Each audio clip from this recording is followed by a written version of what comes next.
Good evening and welcome to tonight's Yukon City Council, Yukon Municipal Authority work session. It is February the 21st, 2023 at 6 p.m. We're here in the council chambers, which is the Centennial Building at 12 South 5th Street in the great city of Yukon, Oklahoma. Tonight, we're going to have information about the feasibility study, and I hope everybody's watched our video that we had been given. And it's going to be via Zoom, and so I turn it over to you, Gary. There we go. Okay. Welcome. Right. So, are you ready for me now? Mm-hmm. All right. Good evening. On behalf of business partner Doug Hensinger and myself, Jerry Henson, we thank you for meeting with us. We've known Pam Shelton for many years now and appreciate the passion that she has for Yukon. We've also had an opportunity to have some conversation with our past chair, Jay. And Opportunity Funding is a Midwestern-based firm supporting community and economic development. And basically, our function is primarily three focused in that we develop consensus for the best possible plan. We raise the resources to implement the plan, and we provide support during the implementation period.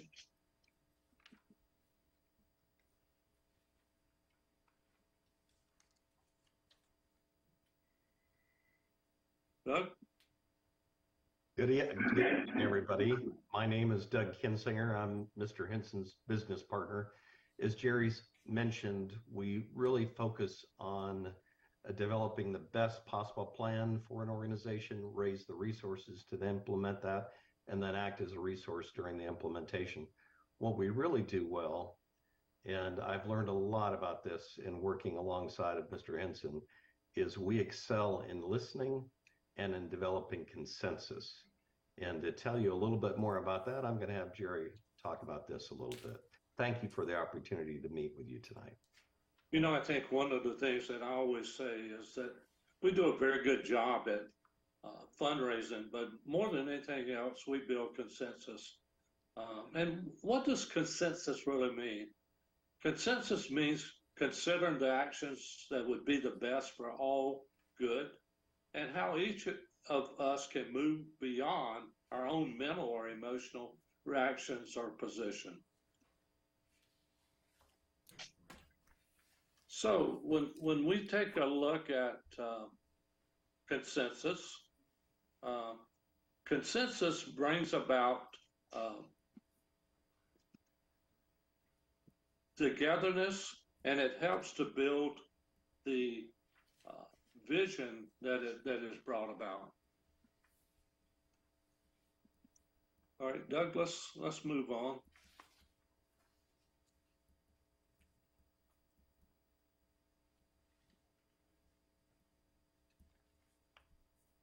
I'm sharing the funding needs slide now, Jerry. All right. So what do communities typically do when we work with them? In most cases, there is always a funding need. That could be quality of life enhancements, business retention. It's actually physical projects, quality of space and improvements not only attract visitors, but they are a component of economic development. Workforce and housing, existing business, and related programs have been at the forefront of what we've done as well.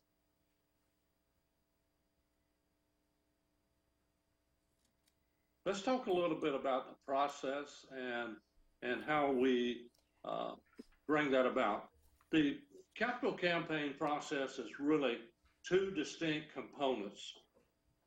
One being the feasibility study, which you see in the green on the left, and it's a standalone feasibility process. You can walk away with that, or with the information received in the feasibility study, you could move forward into the campaign. So basically, at the end of the day, the feasibility process is simply testing initiatives, what we always say is putting your toe in the water and possibly even trying several different initiatives. And I know that as we've talked with Pam and Jay, and there are probably some ideas floating around as to what is the next initiative that the Yukon community would like to undertake. And really, basically, the feasibility study would put forth those potential initiatives and let those individuals weigh in on that. And we always say what investors help write, they will underwrite. So at that point in time, you've got the feasibility study, which is about 60 days. It's a turnkey process. And at the end of that day, as you can see, as we move forward into the timeline, it is a very outcome-driven sequential process. And as you can see, part of this process is sequentially some things that we would be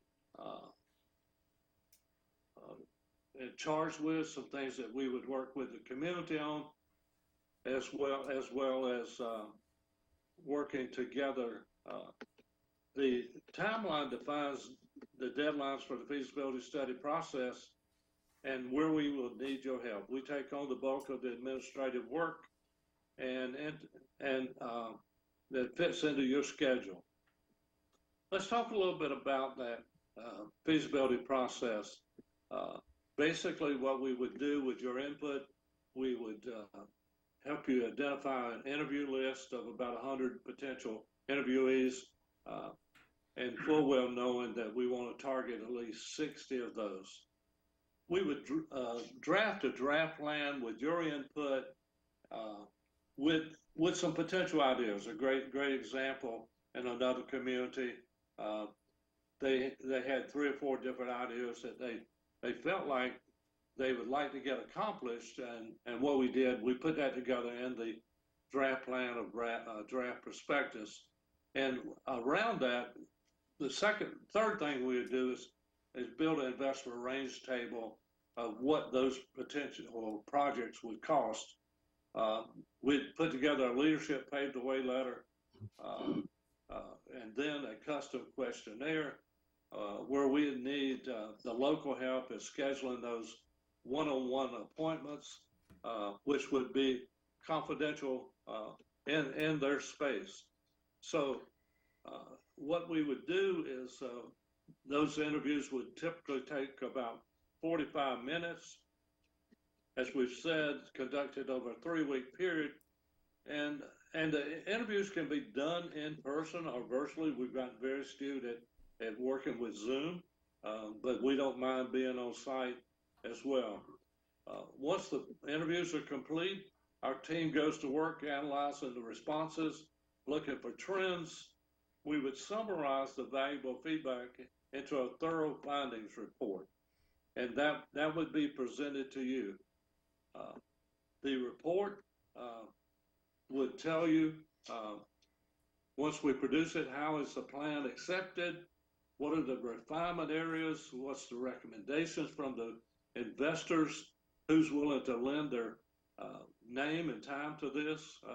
Whether it's fact or fiction that one of these projects or a couple of these projects may move to the top, and whether and how much money we believe that potentially could be raised.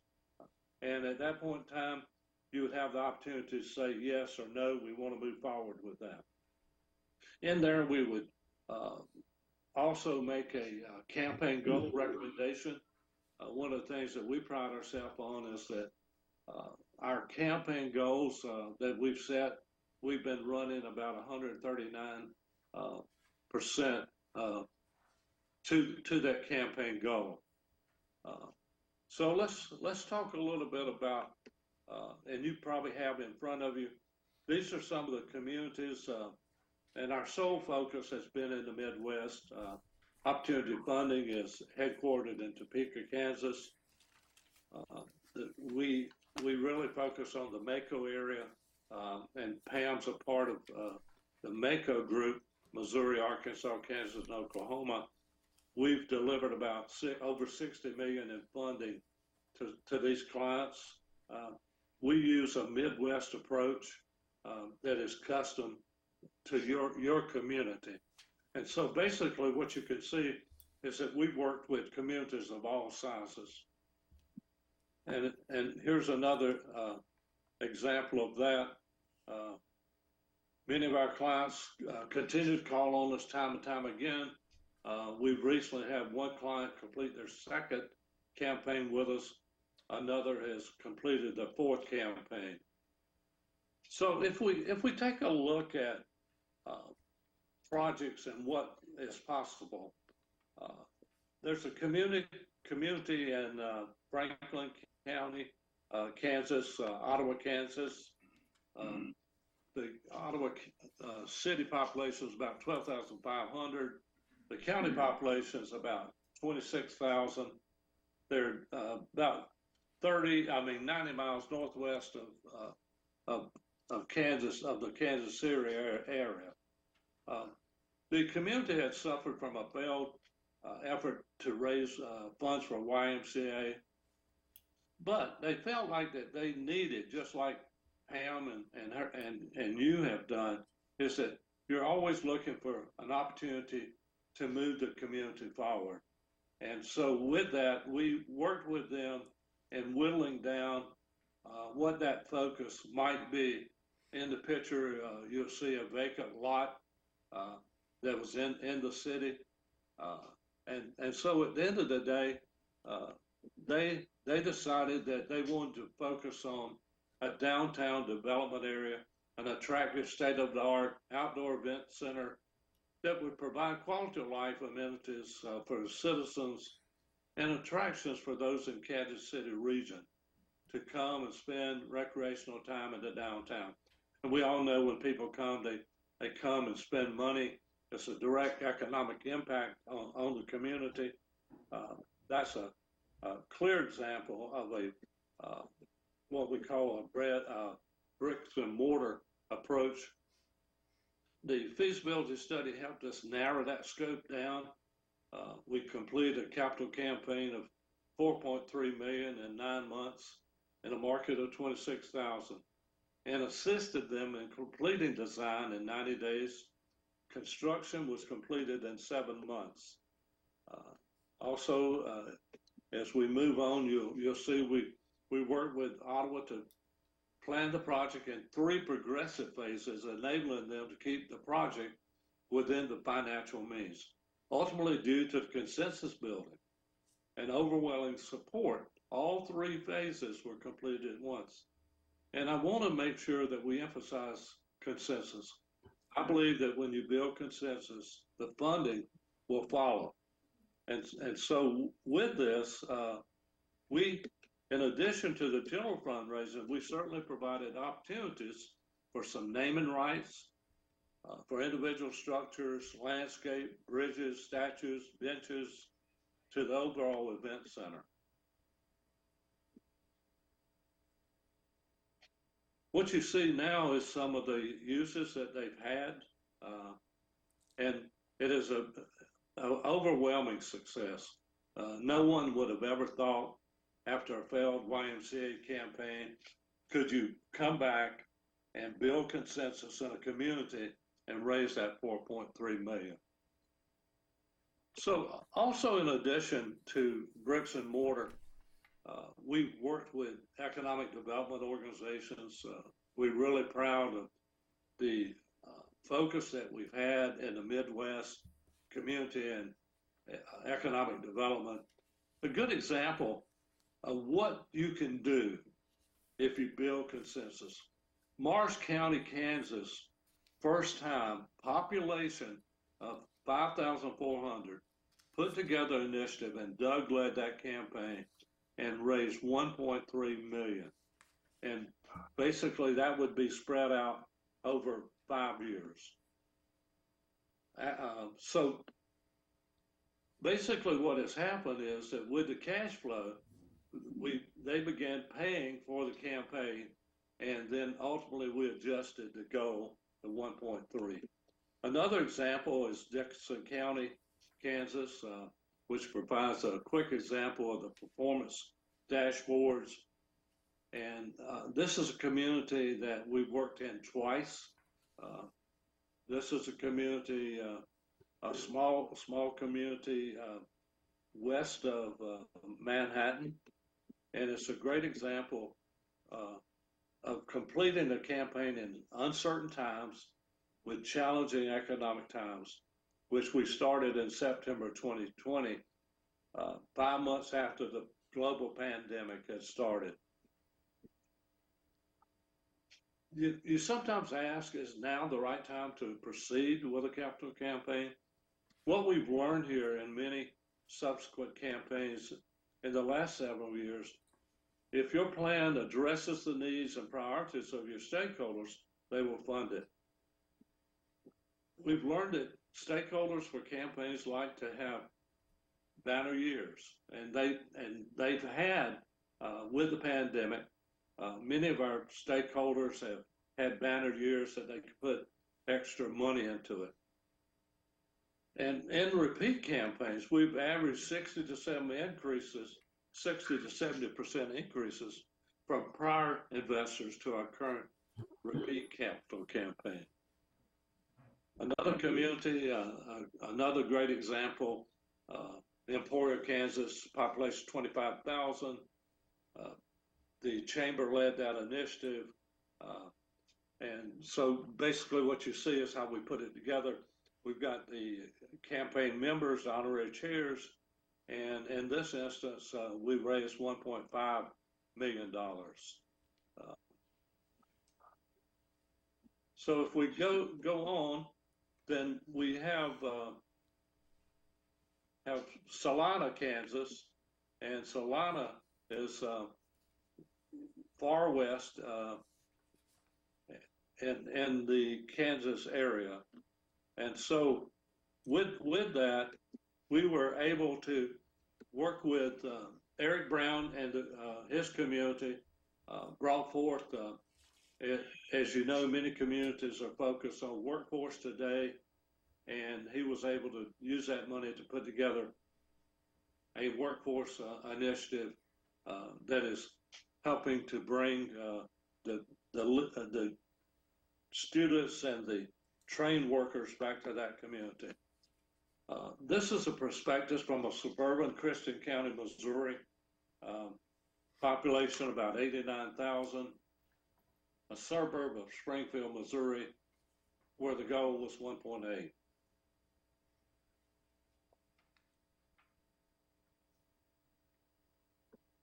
It shows their prospectus. Yeah.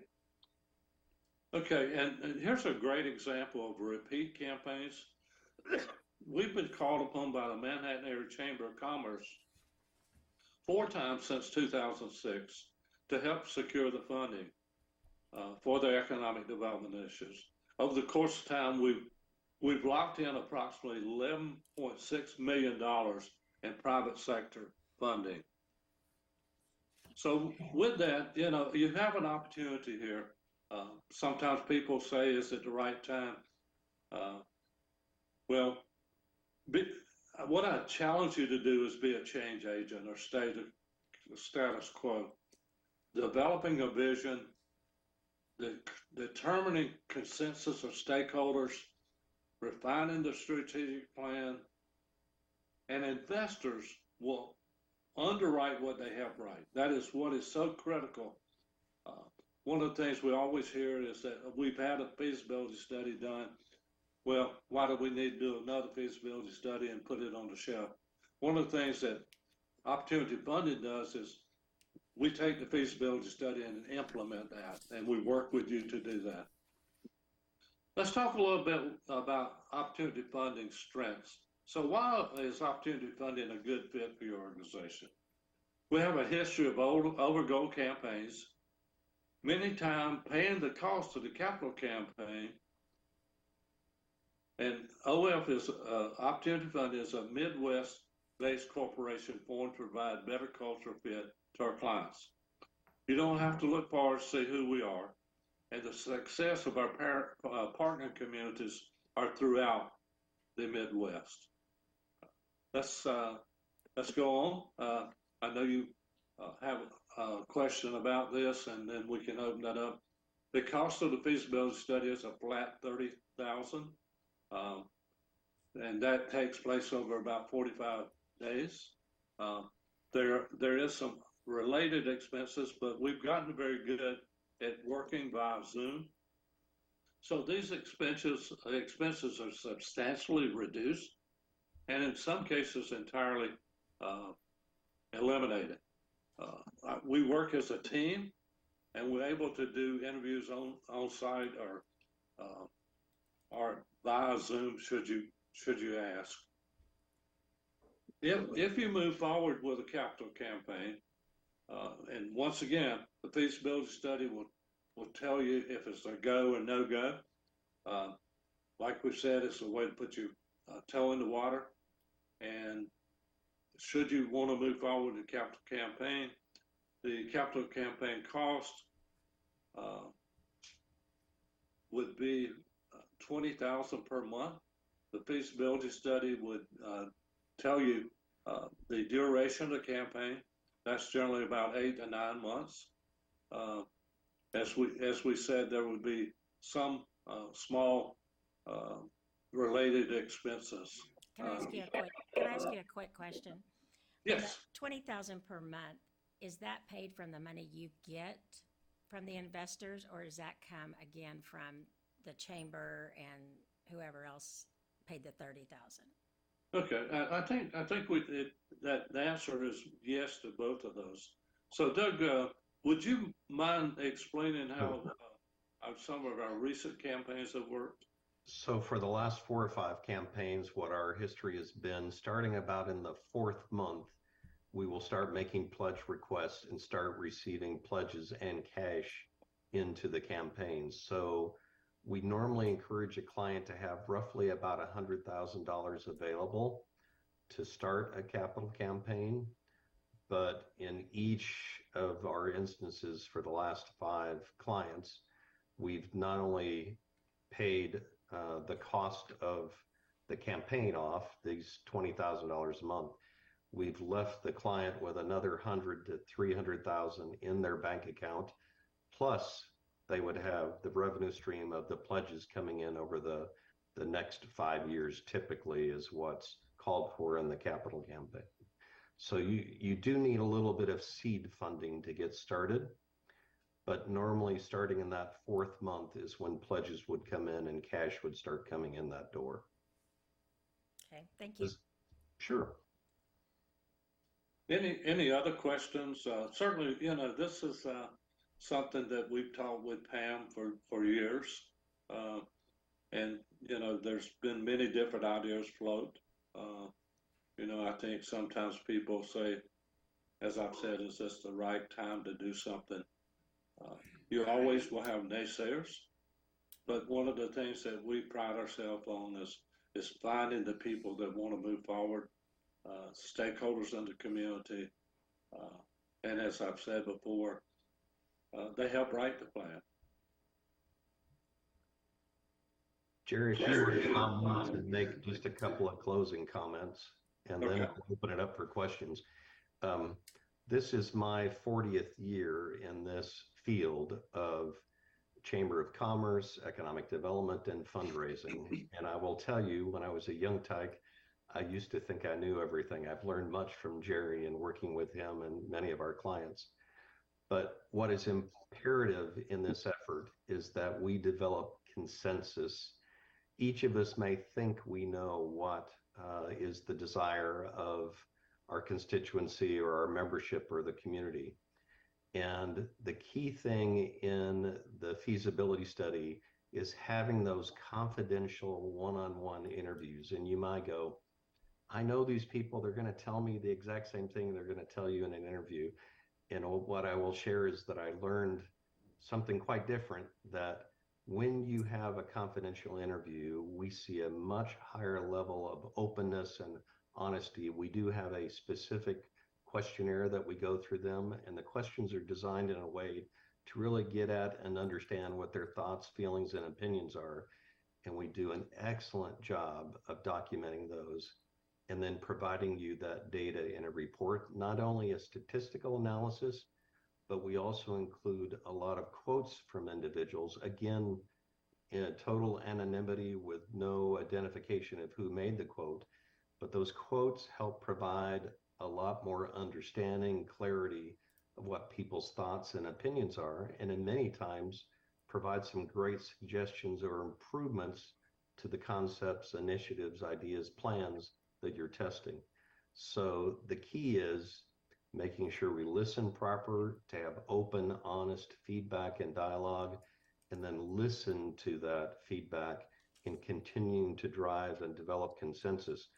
As you heard Jerry say, we're listening to about 60 people in that feasibility study, but in the capital campaign, as we go forward, we would have a committee structure that we help support and organize and listen to that will add another sometimes 100 to 125 individuals involved in that process, helping further flesh out further develop the plan, work on a communications effort, and then work on ultimately the capital campaign.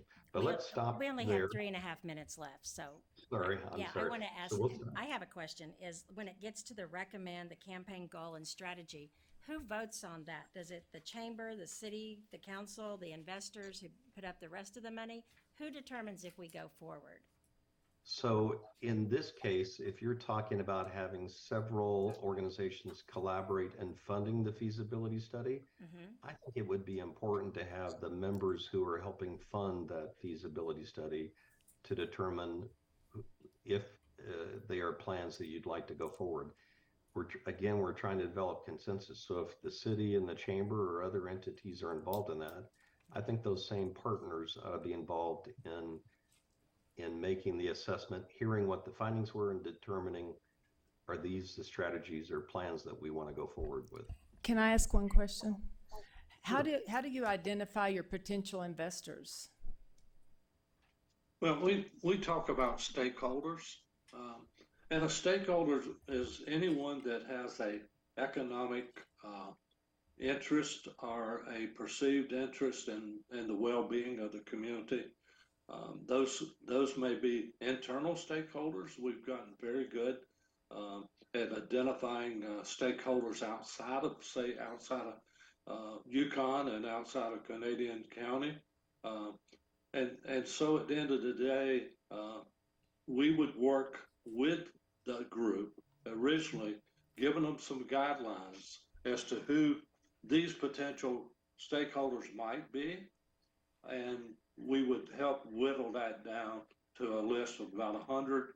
And then we'd try to target and prioritize, these are the people we really want to get in front of. Anyone else have any questions? So what is your success rate of hitting your numbers for your goals? So our average over the existence of the company is that we've averaged 130% of achieving our named goal in the feasibility study. Okay, we have time for one or two more questions. Anyone?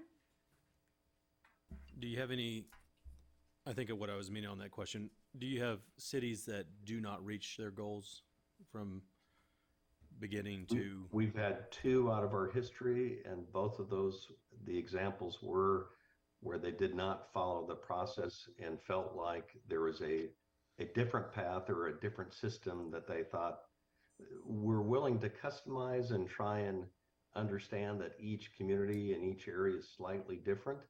But there are some minimum things that you want to do in an effort in this that really is focused on forging and developing that consensus, getting people to agree to a common plan. Okay, thank you so much. Our time is up. We'll be talking about this in the council meeting and able to ask more questions. I think Ms. Shelton is here. So thank you so much. We appreciate it. And this meeting is adjourned. Do you guys need a break?